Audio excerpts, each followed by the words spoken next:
benvenuti in questo nuovo video di giardinaggio. Oggi in questo breve video voglio farvi vedere come concimare piante di agrumi nel periodo di primavera. Useremo questi due tipi di concime e in descrizione vi metto il nome. Ne basta anche una piccola quantità in parti uguali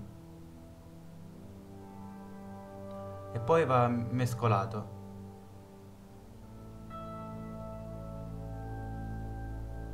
Dopo aver pulito intorno alla nostra pianta, possiamo iniziare a mettere un pochino di concime intorno al tronco.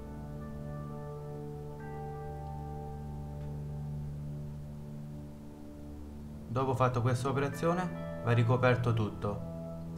Se questo video ti è stato utile in qualche modo, iscriviti al mio canale e se vuoi qualche consiglio basta commentare. Ciao e al prossimo video.